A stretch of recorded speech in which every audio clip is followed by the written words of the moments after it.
تو وہ refined sugar آگے ہی موجود ہے.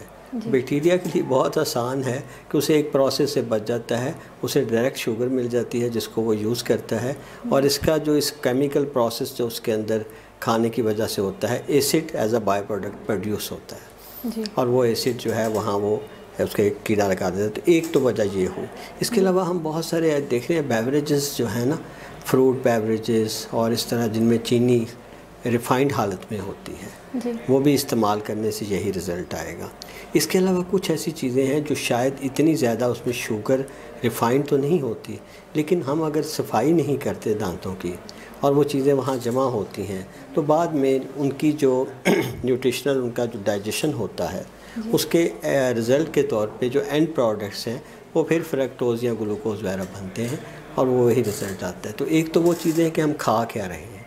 دوسرا یہ ہوا ہے کہ ہم بہت ساری بیکری کی چیزوں کی طرف چلے گئے ہیں, کنفیکشنریز کی طرف چلے گئے ہیں, کیکس ہیں, بسکٹ ہیں, اور جو را فوڈ تھی وہ ہم نے کم کر دی ہے. گنے کم کر دیے ہیں ہم نے, کھیرے کم کر دیے ہیں, ٹماٹر کم کر دیے ہیں. جو فائبرس فٹ تھی وہ اچھی تھی, اس کے اندر ایسے ایلیمنٹس نہیں تھے جو کھانوں کے اندر پھنسے. تو دس از اے ٹپیکل ویسٹرن کلچر جو ہماری باقی سب چیزوں کے ساتھ آیا ہے, اور اس کی وجہ سے دانتوں کا کیڑا لگنا بھی شروع ہو گیا. اب کچھ چیزیں البتہ اس کے انٹرنسک ایلیمنٹس بھی ہوتے ہیں. آپ کو پتہ ہے کچھ ایسی ڈیزیزز ہیں جن پہ انیمل کم بنتا ہے. آپ کو انیمل ہائپوپلیزیا ہے, اور اس کے علاوہ جو ہے اس کا امپرفیکٹا جو ہے وہ بھی ایسی کنڈیشن ہے. تو ان دونوں کنڈیشن میں جب انیمل کم بنے گا تو آپ سمجھیں جو پروٹیکٹ کرنا ہے جس چیز نے دانت کو وہی نہیں ہے, تو ایسے دانتوں کو کیڑا جلدی لگتا ہے. تو یہ دو فیکٹر خاص طور پہ. کچھ میڈیسنز بھی ایسی ہیں جو ہم لیتے ہیں تو ان کا افیکٹ دانتوں پہ ہوتا ہے. ہم نے ایک پروگرام میں کہا تھا کہ جیسے ہم نے کچھ آپ کی نیوروجینک ایسی میڈیسنز ہیں جو آپ لیتے ہیں تو ان کا فینٹائن سوڈیم ہے اور ہیں جو گمز کو بلبس کر دیتی ہیں, یا اگر وائٹامن سی کم ہو تو سکروی ہو جاتی ہے. ایسی کنڈیشن میں پیشنٹ اپنی اورل ہائیجین صحیح مینٹین نہیں رکھتا, تو جب وہ برش استعمال نہیں کرے گا, کھانا پھنسے گا, تو result will be dental caries. تو یہ وہ بڑے بڑے فیکٹرز ہیں, لیکن ان سب چیزوں کو اگر اکٹھا کر دیں تو ایک کامن فیکٹر ہے کہ اورل ہائیجین جو ہے وہ نگلیکٹ ہوتے ہیں. اگر برشنگ پراپر ہوتے رہے تو وہ بڑی امپورٹنٹ ہے, تو اس کے ساتھ ہم منیمائز کر سکتے ہیں. اس کے علاوہ اگر دانت ٹیڑھے ہوں تو آپ کو پتہ ہے کہ وہاں کھانا زیادہ پھنستا ہے, اوور کراؤڈنگ, اور اس کی وجہ سے بھی ڈینٹل کیریز ہو سکتی ہے.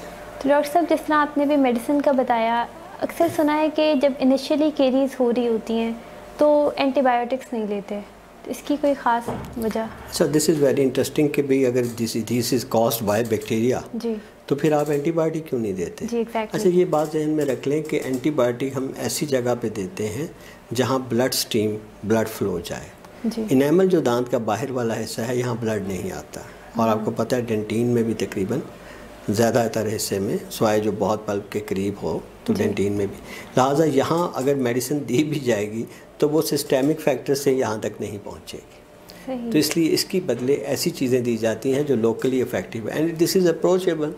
جب ٹاپیکل آپ کی چیزیں اپروچیبل ہوں تو وہ پھر اچھا ہوتا ہے. تو اس میں بعض اوقات اینٹی بایوٹک پھر بھی نہیں دیتے کیونکہ اس کے لیے پھر اینٹی سیپٹک ہیں, کلورہیکسیڈین ہے, فلورائڈ ہے, یہ وہ چیزیں ہیں جو کہ بیکٹیریا کو آسانی سے مار دیتی ہیں. ٹھیک. تو ڈاکٹر صاحب جس طرح ہم اپنے ہر پروگرام میں دین کا ضرور ذکر کرتے ہیں, تو ہماری اورل ہائیجین میں دین کیسے امپورٹنٹ ہے؟ دین تو بہت امپورٹنٹ ہے. ہمارے دین میں ہے کہ جو طہارت ہے نصف ایمان ہے, اور اورل ہائیجین پہ تو حضور صلی اللہ علیہ وسلم نے بہت زور دیا ہے. مسواک یا برشنگ جو ہے وہ تو حضور صلی اللہ علیہ وسلم نے کہا کہ اگر مجھے اپنی امت پہ جو اس بات کا اندیشہ نہ ہوتا کہ ان کے لیے یہ گراں گزرے گا تو میں ہر نماز سے پہلے مسواک فرض کر دیتا. اور ہم نے پچھلے پروگرام میں بھی کہا تھا کہ دیکھنے والے یہ سمجھ لیں کہ مسواک آج کا برش ہے. تو ایک لحاظ سے سمجھ لیں کہ حضور صلی اللہ علیہ وسلم نے برشنگ اور اورل ہائیجین میں اتنی تلقین کی ہے. اور آپ اور ہم سمجھتے ہیں کہ اگر brushing is the most important single factor which can prevent carries, which can prevent پلاک formation, تو اگر آپ چاہتے ہیں کیریز کم سے کم ہو تو برشنگ کو زیادہ سے زیادہ کریں. تو جو حضور صلی اللہ علیہ وسلم نے طریقہ سکھایا ہے, کھانے سے پہلے برشنگ, کھانے کے بعد برشنگ, سونے سے پہلے برشنگ, سونے کے بعد برشنگ, یہی تو وہ اصول ہیں جو نبی صلی اللہ علیہ وسلم نے ہمیں سکھائے. تک کوئی چانس ہی نہ رہے گی کوئی کیریز ہو. صحیح. تو یہ ہماری پریونشن بھی، تو اس میں آپ ذرا پریونشن کو بھی بتا دیں کہ ہم کس طرح پریونٹ کر سکتے ہیں.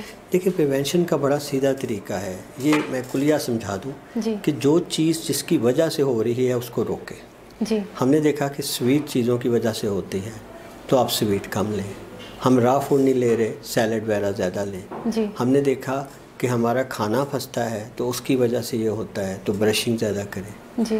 تو اس کے علاوہ اگر کوئی ہم ایسے میڈیسن لے رہے ہیں جو کہ مسوڑوں کو تنگ کر رہی ہے یا مسوڑوں کی سویلنگ ہو رہی ہے تو ڈاکٹر سے کنسلٹ کریں. جی.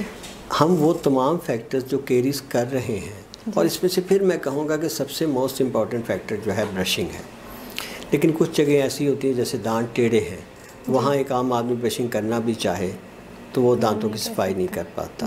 تو اس کے لیے پھر ڈینٹسٹ کے پاس وزٹ کرنا بھی آج کل ضروری ہو گیا ہے. It's like a part of culture now to go to the dentist.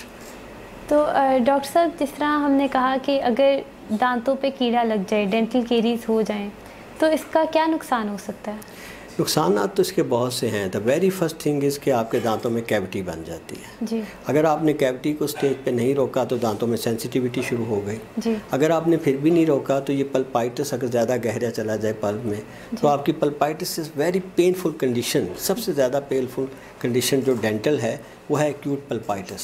جی. پلپائٹس کی 2-3 ٹائپس ہیں. فوکل ہائپریمک پلپائٹس ہے، ایکیوٹ پلپائٹس ہے اور کرونک پلپائٹس ہے. جی. تو جو ہم درد کا شدت کا درد سنتے ہیں کہ جو سوسائڈل کہ آدمی کہتا ہے میں اپنے آپ کو مار لوں، وہ پلپائٹس ہے. اگر آپ کیڑا آپ کا بڑھتا جائے اس کا علاج نہ کروائیں تو پھر وہ اسٹیج پہ چلا جاتا ہے کہ آپ کو پلپائٹس ہو جاتا ہے اور رات کو آپ سو نہیں سکتے، آپ چین سے بیٹھ نہیں سکتے، کھانا کھا نہیں سکتے. صحیح. تو ڈاکٹر صاحب پھر اس کا کیا ٹریٹمنٹ ہوگا، کیا علاج کر سکتے ہیں ہم؟ جی، پلپائٹس کے اوپر ویسے تو یہ ڈیپینڈ کرتا ہے کہ ہم نے کیریز کو کس جگہ پہ پکڑا ہے. جی. اگر کیریز کو ہم نے بگننگ میں پکڑ لیا ہے تو اس کا سمپل یہ حل ہے فلنگ کر دیں. ایون کیریز اگر ڈینٹین تک ہے اس کو کر لیں. اگر زیادہ ڈیپتھ میں چلی گئی، پلپ تک نہیں پہنچی تو آپ نیچے کوئی لائننگ دے کے کر سکتے ہیں. اور اگر صاف کرنے میں غلطی سے ایکسیڈنٹل پلپ اوپننگ ہو بھی گئی ہے تو آپ direct pulp keeping with calcium hydroxide کر سکتے ہیں. لیکن اگر یہ پلپ میں چلی گئی ہے، پلپائٹس ہو گیا ہے، تو پھر RCT root canal treatment is the remedy. لیکن اگر یہاں سے بھی پیشنٹ نگلیکٹ کرے تو یہ پھر آپ کو پتہ ہے پیری ایپیکل ایپسس اور بعض کا سسٹ وغیرہ میں بھی بن جاتا ہے. لہٰذا اس کا جو ہے وہ علاج کروانا چاہیے فوری طور پر. ٹھیک. بہت شکریہ ڈاکٹر صاحب. اس کے ساتھ ہمارا پروگرام ہوتا ہے ختم. امید ہے آپ کو بہت کچھ سیکھنے کو ملا ہوگا اور مجھے تو بہت کچھ سیکھنے کو ملا. ڈینٹل کیریز کیا ہے، ہم کس طرح روک سکتے ہیں اس کو. تو اپنی قیمتی رائے کا اظہار کرنا مت بھولیے گا. اللہ حافظ.